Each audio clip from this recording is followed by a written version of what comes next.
मामा देशमुखांनी केलं आयुष्यभर. आता यांची पुस्तकं आमचे कोण छापणार? तुम्ही आमचं मामा देशमुखांचं आपण गेल्यानंतर पुस्तक छापलं, मी सांगतो त्यांच्यासारख्याला वाटेल हे पण काही कमी नाही. कारण असे अनेक मातीमध्ये मिसळून टाकलेला आपला समाज आहे की त्याला कधी किंमत नाहीये. पण मामा देशमुखांनी त्या पद्धतीने काम केलं.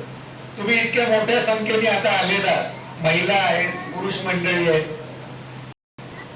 तरुण खूप कमी दिसत आहे. आपण आपल्या मुलांना घेऊन का नाही येऊ शकतो?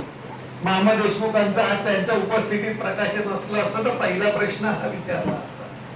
आपण आपल्या मुलांना काय घेता येत नाही? हाय पाहिजे तर सांगा की ज्ञानेश महाराजने ज्ञानेश महाराज नावाचे कोणतरी आजूबाजूची पण चेंडर मेंढर घेऊन येते, मग आपलं एक मेंढर घेऊन यायला हरकत काय? मामा देशमुखांनी ह्या पद्धतीने त्यांचं प्रबोधन केलं, प्रतिकूल परिस्थितीत केलं, अनेक पद्धतीने केलं. माझा त्यांचा परिचय खूप उशिरा आला, म्हणजे 20, 22, 25 वर्ष असेल. खेडेकर साहेबांमुळे भांडणातून का होईना आम्ही चळवळीत आलो आणि मराठा सेवा संघाचे होऊन गेलो, संभाजी ब्रिगेडचे होऊन गेलो. माझ्याकडून जरा उशीरच झाला, कारण वयाचे 38 वर्षांपूर्वी आम्ही पण बाप्पा करत गावावर फिरत होतो. त्यामुळे एकदम ताप उतरला की माणूस वेळा पिसा होतो. त्यामुळे मी ताप उतरले हा माणूस असल्यामुळे खलास करायची भाषा करतो. कारण हे झालं पाहिजे का आपण सगळे फसवणुकीतले बळी आहोत. आपण फसवले गेलेले आहोत. वर्षानुवर्ष पिढ्याच्या पिढ्या आम्ही फसवलेले गेलेलो आहोत. त्याच्यातून आपल्याला मार्ग काढायचा असेल तर कणखर व्हायचं. खेडेकर साहेबांचे मराठा यवतमाळला पहिलं मराठा सेवा संघाचं मराठा साहित्य संमेलन झालं. त्याच्यावरती आ साळुंखेंचा मोठा लेख होता, लोकसत्ताला आला होता. तो वाचला, आणखीन माझ्या डोक्यात एकदम हे झालं, जरा थोडस चीड आहे की आपण दुसऱ्याला नावं का ठेवतो? आपल्याला मुळात गिराईक व्हायची सवय, दुकानदार होता येत नाही म्हणून बोंब मारतो. आम्हाला कायमच गिराईक व्हायचंय सगळ्यांचं, सगळे जे गुलामच व्हायचे मराठा बहुजन समाजाला. मग आम्ही दुसऱ्यांवरती कशी टीका करणार? आणि मग त्याच्यातून खेडेकर साहेबांनी माझ्याशी संपर्क साधला. त्यांचा मोठेपणा मी समजून चुकलो. मी त्यांच्याशी स्वतः भेटलो आणि त्याच्यामुळे तुमच्यासारखे असे हजारो लाखो माणसं, मला असं वाटतं की आपल्या सर्वांच्या विचाराची भरपूर माणसं या महाराष्ट्रामध्ये, हे खेडेकर साहेब आणखीन त्यांनी आ साळुंखे असतील किंवा मामा देशमुख असतील, त्यांच्या जीवन कार्यातून जी माणसं तयार झाली त्यांच्यातून हा एवढा पसारा मोठा उभा राहिलेला आहे. त्याच्यातला मी एक छोटासा पाईक आहे. पहिल्यांदा मामा देशमुखांची पुस्तकं वाचली आणि 2003 ला असेल अकोल्याला मराठा सेवा संघाचं, 2002 ला अकोल्याला मराठा सेवा संघाचं साहित्य संमेलन शिवधर्म परिषद होती. मी मुंबईवरून आलो, आणखी गव्हर्नमेंट रेस्ट हाऊसला उतरलो होतो. मामा देशमुख आदल्या दिवशी आले होते. सकाळी उठल्यानंतर गाडीत झोप लागत नाही म्हणून झोपलो होतो. कार्यकर्त्यांना सांगितलं होतं की मी काय 10-11 शिवाय उठणार नाही. मामा देशमुख उद्घाटक होते तेव्हा, आणि माझं एक सेकंड हाफला काहीतरी भाषण होतं. त्यांच्या डोक्यात काहीतरी चालू होतं. पहिली भेट आमची कशी झाली याच्यात थोडक्यात गेलेली आहे, पण मजेशीर आहे भेट.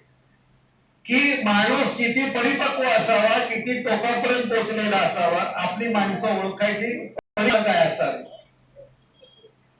तर ते बाजूच्या रूम मध्ये होते. 9-9:30च्या दरम्यान ते उठले, बाहेर आले असतील तयार होऊन. मी आतमध्ये झोपलेला होतो. कार्यकर्त्याला विचारलं ते महाराज कुठे आहे म्हणून. त्यांनी सांगितलं आतमध्ये झोपलेले. म्हणजे एवढे वेळ झोपतात काय? क्रांतिकारी काय लोकांना प्रबोधन करतात? तर त्यांनी सांगितलं ते रात्रभर प्रवास केलेला आहे, तर त्याच्यामुळे ते झोपलेले आहे. त्यांचं दुपारी येतील. नाही त्यांना उठवा. तर त्यांनी सांगितलं उठवायला नाही सांगितलंय की झोपून राहून दे थोडा वेळ. तर तेवढं कार्यकर्त्याला ते दरवाजापर्यंत आलेच होते माझ्या, म्हणजे आमच्या रूमच्या 1 फुटावरचं अंतर असेल. मी कॉटवरती झोपलेलो. त्यांना विचारतो, कार्यकर्त्यांना मामा विचारतात, ते महाराज आहेत ना, त्यांचं नाव आणि आडनाव बामणासारखं दिसतं, ते मामा नाही? ते एवढ्या पदावरती एवढा साप्ताहिकाचा संपर्क असेल तो. म्हटलं आता ही चर्चा खूप पुढे जाईल. म्हणून पटकन उठलो जसा होतो आणि दरवाजा उघडला आणि त्याला सांगितलं आत या. तर आणि मी आत आल्यानंतर पहिलं त्यांना मी सांगितलं, जे मनात माझा ते जे ऐकलं होतं, मी कोण आहे ते मला सांगू नका, तुम्ही अजिबात सांगू नका कोण आहेत ते मला कळलं. तुम्ही ब्राह्मण असला असता तर दार उघडलं असतं काय, झोपून राहिला असता. तुम्ही कोण आहे कळलं, तुम्ही ब्राह्मण नाही एवढं माझ्यासाठी पूर्ण बस झालं. आणि म्हणाले मी तुम्हाला त्रास द्यायचा नाही, माझी 23 पुस्तक आहे, तुम्हाला मला भेट द्यायची होती, मला जालन्याला जायचंय, तुमची आपली भेट होणार नाही म्हणून मी घेतलेली तुमची परीक्षा आहे. आता ह्याच्यापेक्षा मामा देशमुख वेगळं काय असू शकतं सर. शेवटी आधी ताईंना माहिती असेल, मी 23चा एंड असेल पण 24ची जानेवारी महिना असेल, मी इथे एका कार्यक्रमाला आलो होतो आणि म्हटलं मामा देशमुखांना भेटूनच जायचं. 3-4 तास गप्पा गोष्टी झाल्या. गेल्यानंतर पहिल्यांदा त्यांनी विचारलं, बाकी उठबस झाली, विचारलं आणि सांगितलं, मी सांगितलं ते काम करतात काय. आपण नेहमीप्रमाणे हो म्हणतो, तुम्ही सांगितलं काय, 5-6 वेळा त्यांनी मला सांगितलं होतं ते रोज व्यायाम करायचा, कारण आपली सगळी बैठी कामं असतात आणि शरीराची आपली वाट लागून जाते. तर पहिला व्यायाम करायचा, मी स्ट्रेचिंग आहे ते मी 1.5-2 तास कसा करतो ते सांगितलं होतं. आणि दुसरं, आपल्या मनामध्ये जे जे विचार येतात, आपल्या मनामध्ये जे जे विचार येतात ते लिहून ठेवा. स्वतःच्या मेंदूवर जास्त विश्वास ठेवू नका. आणि त्याने आतमध्ये गेले आणि 246 नंबरची एक विचार विहार नावाची एक वही यांनी दाखवलं. हा मी आज विचार लिहिलेला आहे.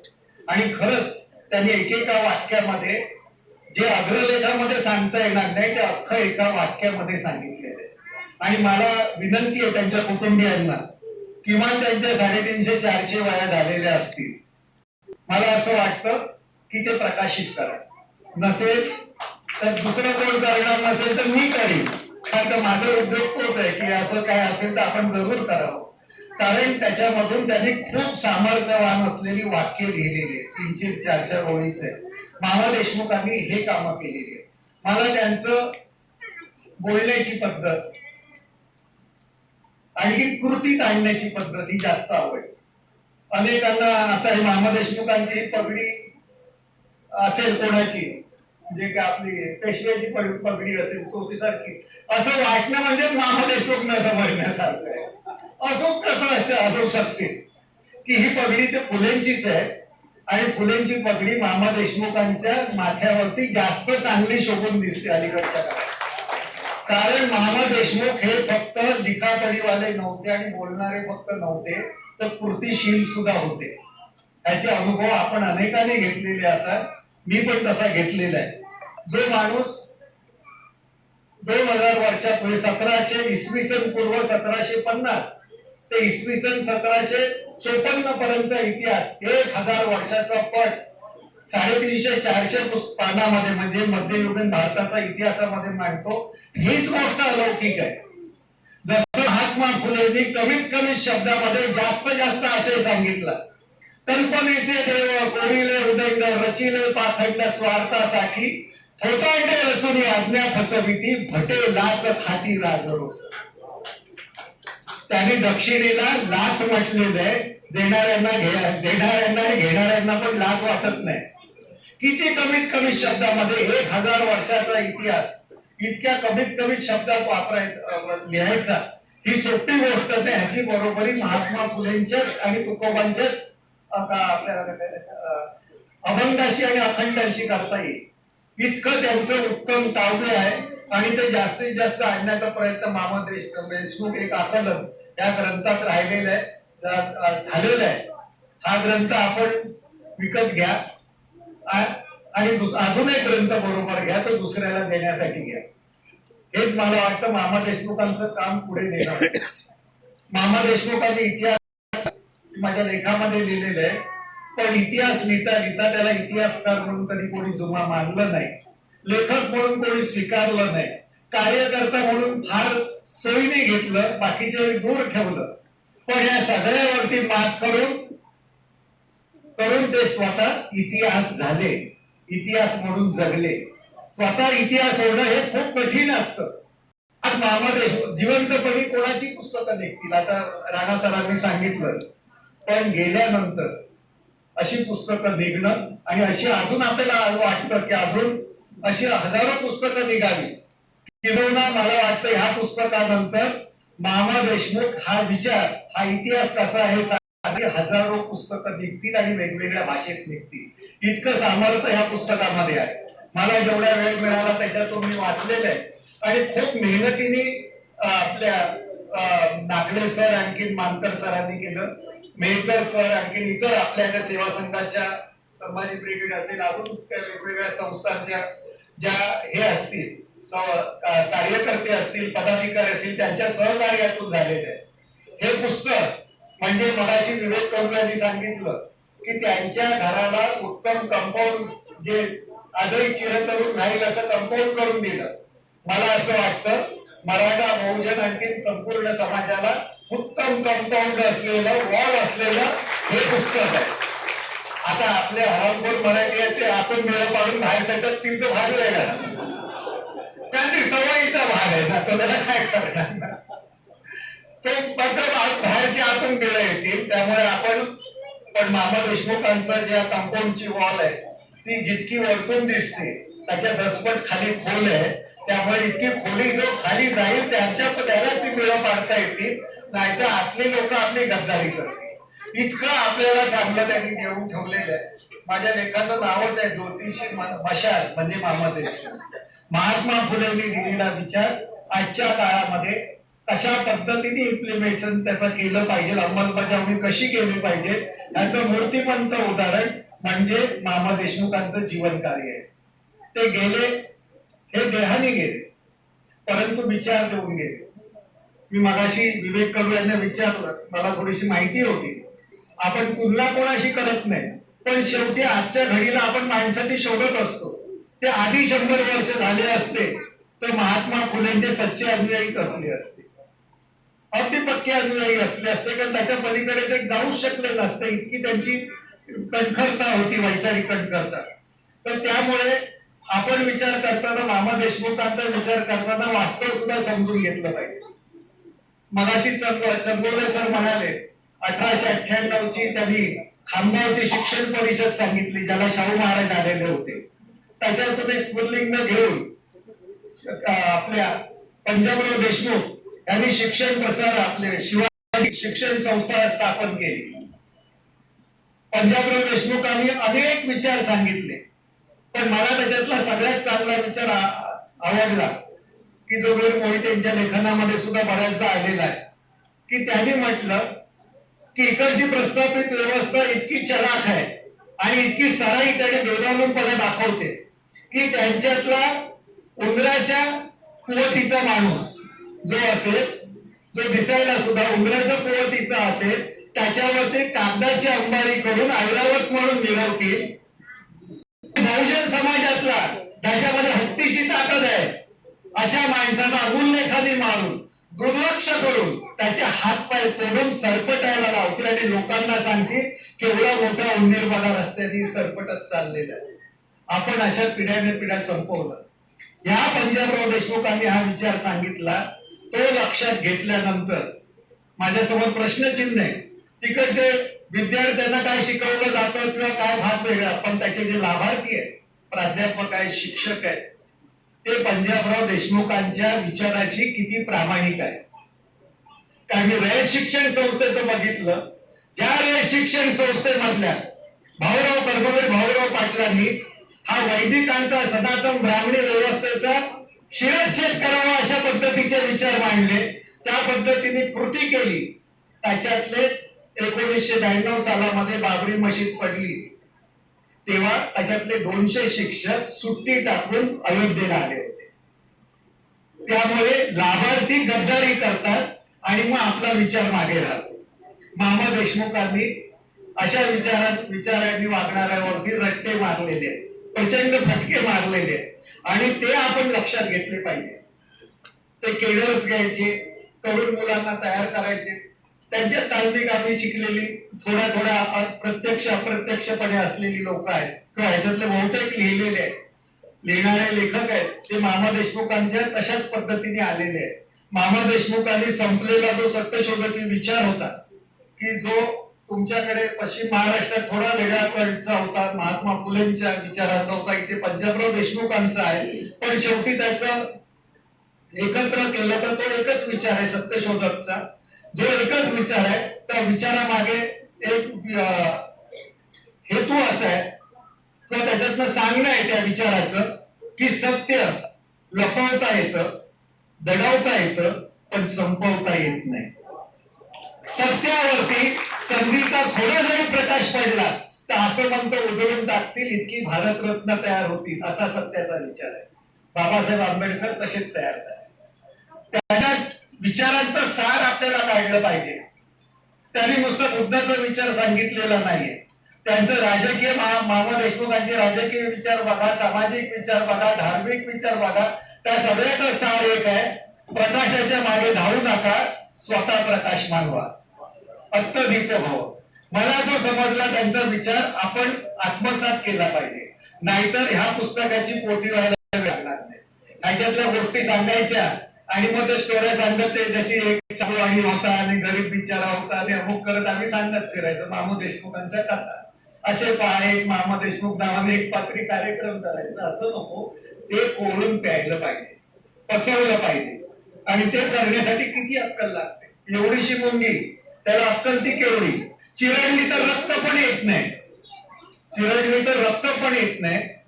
पण महारावच्या घरातला साखरेचा डबा महारावला माहिती नसतो. तो म्हणतो बायकोला विचार, आईला विचार, बहिणीला विचार, अजून कोणाला विचार, असं सांगतो. पण ती मुंगी ती गुरुकुलात जात नाही, गुगल मॅप तिला वाचता येत नाही, अजिबात कळत नाही, कोणा परमपूज्याच्या आशीर्वादासाठी जात नाही किंवा अशा व्याख्या आपल्या व्याख्यानांना सुद्धा ती जमत नाही चांगल्या गोष्टीला. पण ती मुंगी साखरेचा डबा शोधते, महारावचं घर शोधते, घरातलं किचन शोधते, किचन मधला साखरेचा डबा शोधते, आतमध्ये शिरण्याचा मार्ग शोधते. साखर खात नाही, ती साखर लुटून नेण्यासाठी एका रात्रीत लाखो मुंग्या येते, घेऊन येते आणि एका रात्रीत अर्धा डबा फस्त करते. आपल्याला मुंगीच्या आतले ती चालायला पाहिजे. आपण तर माणसाच्या पण चाललो नाही म्हणून ते सतत बोलायचं. आणि कायम लक्षात ठेवा, जे पायाने चालतात, जे पायाने चालतात ते अंतर कापतात, जे डोक्याने चालतात ते ध्येय गाठतात. मुंगी ही डोक्याने चालणारी आहे. आपल्याला ह्याच्यातलं सगळ्यातलं सार सांगता आलं पाहिजे की जे तुकोबांपासून नामदेवापासून सगळे हेच सांगत आलेले. आपल्या आपल्याने वागा. आपण अशी अजून किती माणसं बलिदान करून द्यायची मला सांगा. मामा देशमुखांना किंवा महात्मा फुलेंना उजव्या हाताला त्यांना पॅरालिटिक झाला होता. मामा देशमुखांनी आताच्या तंत्रानुसार त्यांनी डिक्टेशन द्यायला सुरुवात केली होती. जमलं असेल तर व्हाईस पण ते देत असतील, दुसऱ्याकडनं घेत असतील. महात्मा फुलेच्या काळामध्ये ते नव्हतं. त्यांना त्यावेळी उजव्या हाताला पॅरालिसिस झाल्यानंतर त्यांनी डाव्या हाताने लिहिण्याचं 3 वर्ष प्रॅक्टिस केली आणि शेवटी सत्सार नावाचा ग्रंथ लिहिला. आपण जेव्हा तुलना करतो कोणाशी तेव्हा तुलनेतले काही लक्षणं असतात ती आपल्याला मिळतात. माणसं कुठलीच लहान नसतात, आपल्याला इतिहासामध्ये ती मोठी वाटतात. पण मामा देशमुखांनी असतानाच इतिहास घडवलेला आहे. त्यांचा मोठेपणा आपण जेवढं समजून घेऊ तेवढं अधिक उत्तम पडेल. मामा देशमुखांचा काळ वेगळा होता आणि आताचा काळ वेगळा आहे.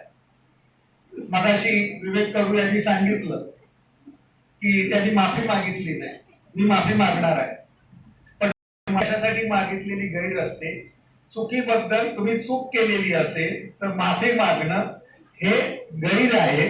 पण जर सत्य तसंच आहे, तुमची चूकच नाही ती आणि तुम्हाला लागलं असेल तर तुम्ही काय करणार? तुम्हाला प्रत्यक्ष सामोरं जावं लागतं, वास्तवात जावं लागतं. एका खोलीमध्ये कोंडलेला 10 माणसं आलेली आहे आणि एखाद्या 2 बायका समोर आल्यानंतर तुम्ही त्यांच्याशी काय हुजत घालत बसत असाल तर फुकट जाल. तर माफी मागणे आणि न मागणे ह्याच्यावरती माणसाचं कर्तृत्व करत नाही. तो सत्याला भिडतो कसा, सांगतो कसा, ते जास्त महत्वाचं आहे. आपल्याकडे आनंद कसल्याही गोष्टीचं मानतात. आम्ही सांगतो की स्वामी समर्थ आपल्या जागी असेल, त्यांनी काय आपल्याला केलेलं आहे ती त्याच्या पुस्तकामध्ये लिहिलेलंच आहे. तर कुठली भाषा वापरायचा, काय कपडे घालायचा. पण रोज टीव्ही मध्ये सिरियल मधनं तुम्हाला जर रंगोटीवाला दिसत असेल तर बोलायचं नाही. कळतच नाही. तो रामदास शिवाजी महाराजांचं गुरु दाखवतात, रामदासांच्या अंगावर आपल्या शिवाजी महाराजांच्या अंगावरती पूर्ण कपडे. हा परत लंगोटी घातलेला.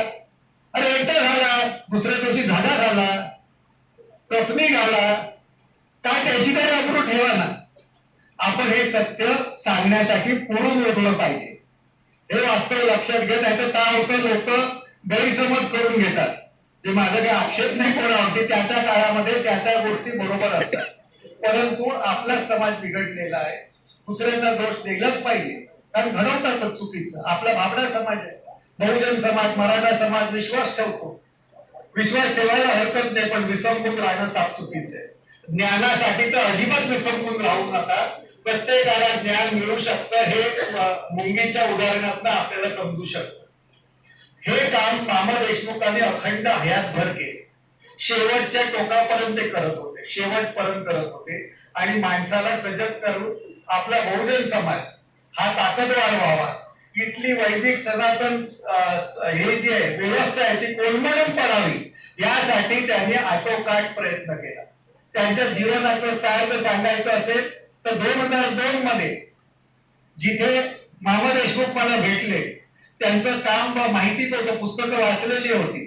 मला तेव्हाही त्यांनी सांगितलं, म्हटलं मी सगळी पुस्तकं वाचलेली, मग हे दुसऱ्या देण्यासाठी ज्ञान नाही म्हणायचं नाही, ज्ञान घ्यायचं असतं, घ्या म्हणून. आणि तिथेच बसल्या जागी मी कविता लिहिली. मामा देशमुखच टोक्यात होते, त्यांची पुस्तकं चालत होतो, तिकडे गेलो, आणखी तिथे जी कविता लिहिली ती धर्माचा विचार आणि विचारांचा धर्म मध्ये मागच्या बाजूला आहे, की मामा देशमुखांचं आयुष्य किंवा त्यांच्यासारख्यांचं आयुष्य हे त्या कवितेमध्ये सांगितलेलं आहे. आता हे सगळं आयुष्य जगत असताना कुटुंबाची किती फरफट होते, जरी त्यांनी किती सांगितलं की आम्ही सहभागी झालो, सगळं झालो, तरी खूप फरफट होते, जी मी पण अनुभवतो. माझ्या घरातल्यांचं काय अवस्था होते ती मी समजू शकतो. पण आपल्याला सत्यापर्यंत न्यायचं असतं, त्याची किंमत मोजायची असते. आपण कोणाच्या तरी खांद्यावर बसून आपला प्रवास इथपर्यंत झालेला असतो, हे लक्षात असल्यामुळे आपण ते काम करत असतो. त्या कवितेमध्ये लिहिलेले आहे. मग तुम्ही महात्मा फुलेंचे सत्यशोधक असाल, तुम्ही मराठा सेवा संघाचे सैनिक असाल, किंवा समता सैनिक असाल, शिवरायांचे मावळे असाल, तर त्यांना ही नम्र विनंती, उठ मावळ्या पहा जरासा संत जनांची शिखरे, सुधारकांच्या कथा सांगती जातीची लक्तरे. डोळे उघडून पहा जरा संतांची लक्तरे कशी झाली. उठ मावळ्या पहा जरासा संत जनांची शिखरे, सुधारकांच्या कथा सांगती जातीची लक्तरे. डोळे उघडा पहा जरासा, तुमच्या घरामध्ये भटजी कसा घुसलाय तो बघून घ्या. बघितल्याशिवाय आज आपल्या कमरेचे करगोटे तुटले, गळ्यातले दोर तुटले, आपले नाही, आपण तर त्याच्या पुढे गेलेलो आहोत. पण समाजामध्ये झाले बदल लक्षात घ्या, की त्याच्यामध्ये हिरवे निळे गंडे दोरे कुठून आले. एक गेलं आणि दुसरं आलं.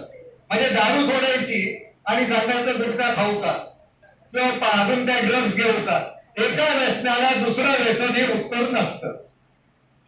व्यसनामध्ये बदल म्हणजे सुधारणा नव्हे, पण तशीच सुधारणा करत आपण काय करतो की दुर्लक्ष करतो आणि जिथे आहोत तिथेच आलो. जवळजवळ 100 वर्षानंतर असं वाटतं आपल्याला की आपण उलट चाललोय की काय. आपण कुठपर्यंत गेलो होतो आणि परत आता मागे न्यायचं कारस्थान चालू असताना मामा देशमुखांचा विचार, त्याचा ग्रंथ हा आपल्याला मार्गदर्शक ठरेल. एक मुलगा होता, त्याला काळोखाची खूप भीती वाटायची, पण त्याची जी शाळा होती ती जवळजवळ 5 किलोमीटर दूर होती. मध्ये निर्जन रस्ता होता, झाडी होती. केव्हा केव्हा तो धावत परत संध्याकाळचा यायचा. तर आईने विचारलं त्याला की तू असं का धावत परत येतो. तो म्हणाला अंधार झाला की मला भीती वाटते. असं अनेकदा वाटतं की श्वापदं असतील, जनावर असतील, मग मी काय करू, म्हणून धावत धावत येतो. तर त्याच्या आईने सांगितलं इथून पुढे काळोखाची जर भीती वाटत असेल तर बरोबर एक काठी आणि एक दिवा ठेव, आणि शाळेत नाही येताना घेऊन दे बाईंकडनं मागून तो दिवा. एक दिवस बाईंनी, यांनी घरचा अभ्यास केलेला नसतो म्हणून त्या बाईंनी त्याला अभ्यास करायला शिक्षा दिलेली असते. उशीर झाला, 7-7:30 वाजले, काळोख होतो, बाईंकडनं तो दिवा मागतो. बाईंना वाटतं की जाताना काळोख लागेल म्हणून त्यांनी दिवा मागितलेला आहे. कुठची शिपायाची काठी असते ती घेतो आणि जंगलाच्या इथपर्यंत आल्यानंतर तो काळोखामध्ये उभा राहतो, घाबरतो, दिवा पेटवतो, तिथेच उभा राहतो. तिथेच उभा राहिल्यानंतर बराच वेळ झाला तसाच उभा राहतो. तेवढ्यात नाकले सरांसारखा एक माणूस तिथे येतो. त्यांनी विचारतो, बाळा तू उभा का? तर म्हणाले की शापद खूप आहे, जंगलात जनावर खूप आहे, मला खाईल.